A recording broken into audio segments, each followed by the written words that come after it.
เหลืองมาเป็นไผ่นับอยู่ในยอดเหือหน้าสวนดอกหัวไห้นี่หนอโอ้ย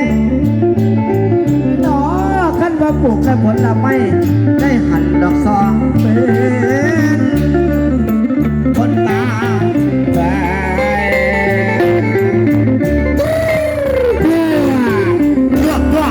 ยกโย่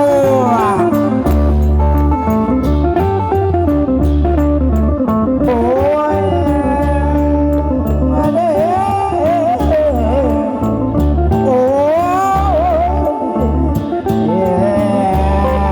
คนตามไป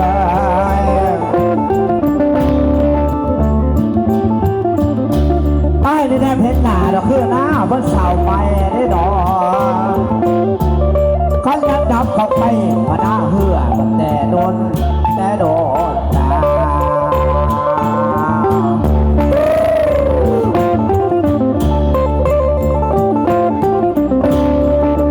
โอ้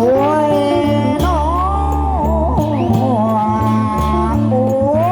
โอ้โอ้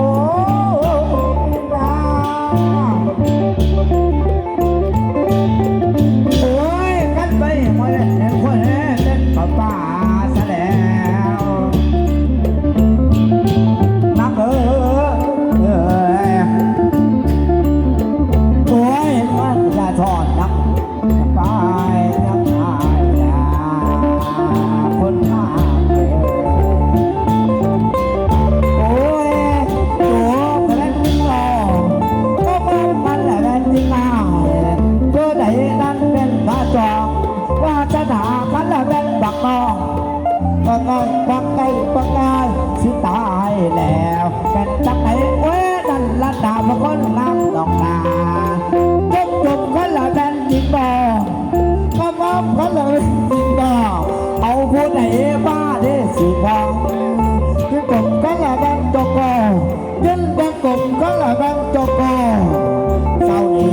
เป็นจังไหนเว้ยนั่นละดาบคนงามดอกนาละดาบคนงามดอกนาเดี๋ยวมาพอดีพอดีพอ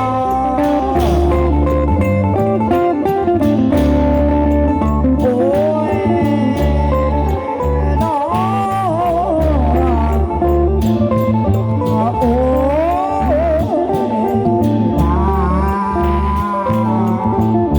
ท่านหลวงพ่อคนดีสารวัตรช่วยผมให้ได้ดอกขอไอ้ควันไอ้พูดน้องขอไอ้ควันไอ้พูดน้องสบายได้อยู่สุขคืน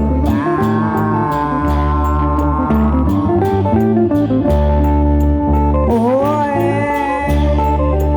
น้องขันกระเบาเต้าสาวขันจะได้ก็กินตาให้ได้เต็มผ้าที่จะได้เงินดอลลาร์เต็มทงมาลดไทยนับจับแต่ชื่อขายข้าให้บังมีขายข้าให้บังมีนั่นแหละ